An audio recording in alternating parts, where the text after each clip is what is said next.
Hi friends, Karthik Deepa சீரியலில் ஒரு அட்டகாசமான ரிவ்யூ பற்றி தான் இந்த வீடியோவில் பார்க்க போகிறோம். அதுக்கு முன்னாடி நம்ம சேனலை சப்ஸ்கிரைப் பண்ணாதவங்க கீழே இருக்கிற சப்ஸ்கிரைப் பட்டனை கிளிக் பண்ணிவிட்டு பக்கத்தில் இருக்கிற பெல் ஐக்கனையும் கிளிக் பண்ணிடுங்க. சரி, வாங்க வீடியோக்குள்ளே போகலாம். இங்கே பார்த்தோன்னா நம்ம ரேவதி ஒரு வழியாக காத்தே சமாளித்து வீட்டுக்கு அழைச்சிட்டு வந்துடுறாங்க.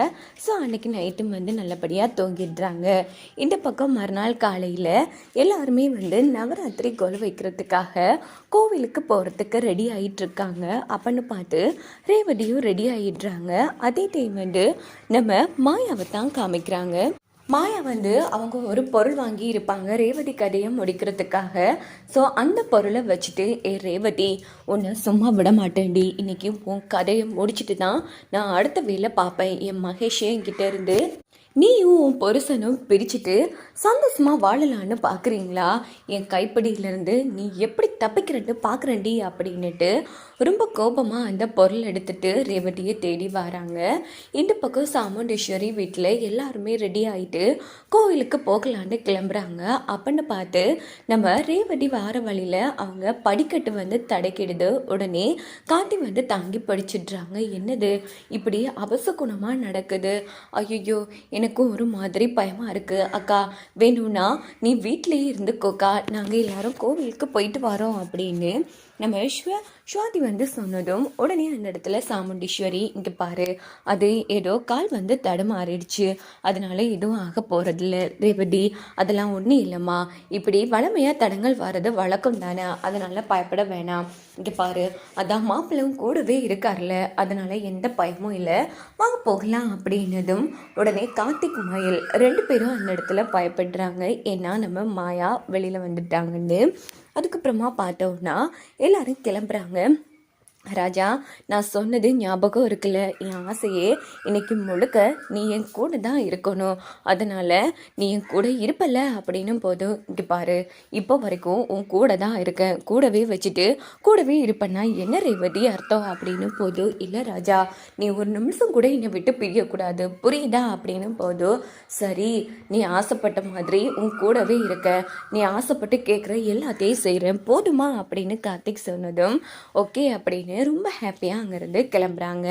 இங்கே பார்த்தோன்னா சாமுண்டீஸ்வரியோட குடும்பம் கோவிலுக்கு போகிற விஷயத்த ஒரு வழியாக மாயா அறிஞ்சிடுறாங்க. உடனே மாயா யோசிக்கிறாங்க, ரேவதி, உன்னை எப்படி வீட்டை விட்டு வெளியில் வர வைக்கிறதுன்னு யோசிச்சேன்டி, நீ அவை என் வலையில் சிக்கிட்ட, இதுக்கப்புறமும் உன் கதையை முடிக்காமனா ஓய மாட்டேன் அப்படின்னுட்டு மாயாவும் கோவிலுக்குள்ள மாறு வேஷத்தில் போகிறாங்க. அங்கே பார்த்தோன்னா ஒரு மக்கள் எல்லாரும் சாமுண்டீஸ்வரி குடும்பத்தை வர வைக்கிறாங்க. வாங்கம்மா, உங்கள் கையாலேயே கொலு வச்சு ஆரம்பிச்சிடுங்க அப்படின்னு போதும் சாமுண்டீஸ்வரியே எல்லாத்தையும் நல்லபடியாக ஆரம்பிக்கிறாங்க. அவங்க பொண்ணுங்களும் அவங்களுக்கு ஹெல்ப் பண்ணிட்டு இருக்காங்க. இந்த பக்கம் பார்த்தோன்னா காட்டி மயிலும் ஒரு மாதிரி பதட்டமாகவே இருந்துட்டு இருக்காங்க. ஏப்பா சகல, நீ ரேவதி சொன்ன மாதிரி இப்போவும் ரேவதி கூடவே இருக்கணும்ப்பா. அந்த மாயா எப்படி எந்த மாதிரி ரூபத்தில் நம்ம ரேவதி கதையை முடிக்க வருவானே தெரியாது அப்படின்னு போதும். ஆமாங்க, கல்யாண மண்டபத்துக்கே அப்படி வந்தவங்க, இது கோவில், கண்டிப்பாக எதுவும் மாறு விஷயத்தில் தான் வந்திருப்பாங்க, எதுக்கும் நீங்களும் கொஞ்சம் கவனமாக பார்த்துக்கோங்க அப்படின்னு கார்த்திக் சொன்னதும் ஆமாப்பா, நம்ம எல்லாரையும் மீறி அந்த மாயாவால் என்ன பண்ண முடியும் அப்படின்னு போதும். உடனே கார்த்திக் போலீஸ்க்கு இன்ஃபார்ம் பண்ணியிருப்பாங்க. அப்போது கார்த்தி ரகசியமாக போலீஸை கோவிலுக்கு வெளியில் மீட் பண்ணுறாங்க. கார்த்திக், இங்கே மாயா வந்திருக்கிறதா நீங்கள் சந்தேகப்படுறேன்னு சொன்னீங்க. கண்டிப்பாக அந்த மாயா ரேவதி கதையை முடிக்கிறதுக்காக இங்கே வந்திருப்பாங்க, நீங்கள் கவலைப்படாதீங்க, எங்களை மீறி அந்த மாயாவால் உங்கள் வைஃபை எதுவும் பண்ண முடியாது, நான் பார்த்துக்கிறேன் அப்படின்னு போது. சார், எல்லாரும் நவராத்திரிக்கு கொலை வைக்கிறதுக்காக ரொம்ப சந்தோஷமாக இருந்துகிட்ருக்காங்க. இந்த மாதிரி சுச்சுவேஷனில் இது எல்லாத்தையும் சொல்லி நான் அவங்கள பதட்டப்பட வைக்கல, அதனால் வீட்டில் இருக்கிற யாருக்கும் இந்த விஷயம் தெரியாது, முக்கியமாக ரேவதிக்கும் தெரியாது, அதனால நீங்கள் தெரியப்படுத்த வேணாம் அப்படின்னு போதும். கவலைப்படாதீங்க கார்த்தி, நாங்கள் பார்த்துக்குறோம் அப்படின்னுட்டு போலீஸும் அந்த இடத்துல பாதுகாப்பாக இருக்காங்க. இன்னொரு பக்கம் பார்த்தோம்னா நம்ம ரேவதி வந்து என்ன இது ராஜா நம்ம கூடவே இருக்கிறேன்னு சொன்னாரு, இப்போ அதுக்குள்ள காணும் அப்படின்னுட்டு ராஜாவை கார்த்தியை வந்து தேடி வராங்க. அப்போ நம்ம கார்த்திக் வராங்க. ரேவதி எங்க போற? உன்னைத்தான் தேடி வந்தேன். நீ என்கிட்ட என்ன சொன்ன? நீ இன்னைக்கு ஃபுல்லா என் கூடவே இருப்ப, நான் கேட்குற விஷயம் ஆசைகள் எல்லாத்தையும் நிறைவேற்றிட்டே இருப்பேன்னு சொன்னேன். அதுக்குள்ள எங்க போயிட்டு நீ அப்படின்னு போதும். ஐயோ இங்க தானே இருக்க ரேவதி, இங்க பாரு ராஜா, நான் சொல்லியிருக்கேன் ஒரு நிமிஷம் கூட நீ என்னை விட்டு பெரிய கூடாது. சரி, எனக்கு ஒரு ஆசை, இங்கே பார்த்தியா நல்லா மல்லிப்பூ இருக்கு, அதனால எனக்கு மல்லிப்பூ வாங்கி வச்சு விடுறியா அப்படின்னதும் சரி வா அப்படின்னு சொல்லிட்டு கார்த்தி என்ன பண்ணுறாங்கன்னா ரேவதிக்கு மல்லிப்பூ வாங்கி வைக்கிறாங்க. இதை வந்து நம்ம மாயா மறைஞ்சிருந்து பார்த்துட்டு இருக்காங்க. அவங்க ஒரு மாறு வேஷத்தில் என்னடா பொண்டாட்டிக்கு மல்லிப்பூ எல்லாம் வச்சு 2 பேரும் சந்தோஷமா இருக்கீங்களா? நீங்கள் 2 பேரும் இப்படி சந்தோஷமா இருக்கிறது இதாண்டா கடைசி நாள், இப்போவே இவன் பொண்டாட்டி கதையை முடிக்கிறான் அப்படின்னுட்டு அவங்க வச்சிருக்கிற பொருளை நம்ம ரேவதியை நோக்கி பிடிக்கிறாங்க. அப்படின்னு பார்த்து சாமுண்டீஸ்வரியோட ஒட்டுமொத்த பேரும் அந்த இடத்துக்கு வந்துடுறாங்க. மாமா நடக்கட்டும், பூவெல்லாம் வச்சு விடுறீங்க போல இருக்கு அப்படின்னு ஷாத்தியெல்லாம் கலாய்ச்சிட்டு இருக்காங்க. இந்த பக்கம் பார்த்தோன்னா சரி வாங்க எல்லாரும் சாமி கும்பிடலாம் அப்படின்னுட்டு போயிடுறாங்க.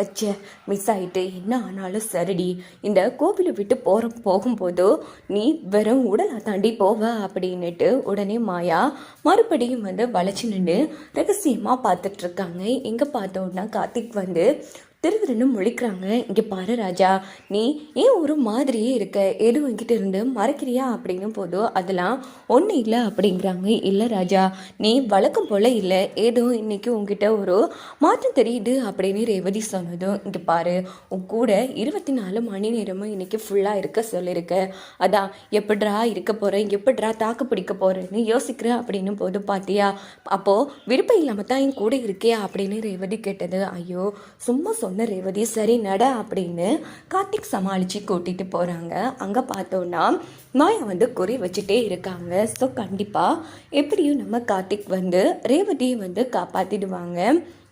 ஒரு வேளை காப்பாற்ற முடியாத சுச்சுவேஷன் ஒன்று வந்தால் சம்டைம் நம்ம ரேவதிக்காக நம்ம மாயா வச்சுருக்கிற அந்த பொருளில் இருக்கிறது நம்ம கார்த்தியை நோக்கி விடலாம். ஸோ அந்த டைமே ரேவதி புரிஞ்சுப்பாங்க நம்ம கார்த்திக்கு நம்ம மேலே காதல் இருக்குது, ஏதோ ஒரு காரணத்தால் தான் அவர் காதலை வெளிப்படுத்தாமல் இருக்காருன்னு. ஸோ இன்னொரு பக்கம் பார்த்தோன்னா மாயா வந்து அதிர்ச்சி ஆவாங்க. இந்த ரேவதிக்கு வச்ச குறி கடைசியில் இந்த கார்த்திக்கு போயிட்டு எப்படியோ இந்த ரேவதி என்ன மாதிரி அவள் புருஷனிலேருந்து தவிக்கட்டும் எங்களை மாதிரிட்டு உடனே மாயா அங்கேருந்து எஸ்கேப் ஆகலான்னு போகும்போது நம்ம மயிலே காமிச்சு கொடுத்துருவாங்க. அந்த மாயா தான் இப்படி பண்ணிட்டு போகிறான்னு உடனே அங்கே இருக்கிற போலீஸும் மாயாவை வந்து கைது பண்ணிட்டு போயிடுவாங்க.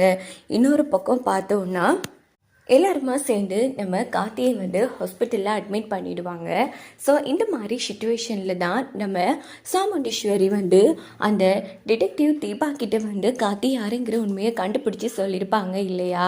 ஸோ அந்த டைமில் தான் தீபாவும் சொல்லுவாங்க இப்படி கார்த்திக் அந்த ராஜ சேதுபதியோட பேரன்தான் அப்படின்னு. ஸோ இன்றைக்கி நம்ம பொண்ணுக்கே மாப்பிள்ளை வந்து இப்படி தன்னை வந்து இழந்திருக்காரு, அப்படிப்பட்ட மாப்பிள்ளையை நம்ம வெறுக்கக்கூடாது அப்படின்னு உடனே கார்த்தியை வந்து மனசார ஏற்றுக்கிறதுக்கும் வாய்ப்புகள் இருக்குது. வாங்க வெயிட் பண்ணி பார்க்கலாம்.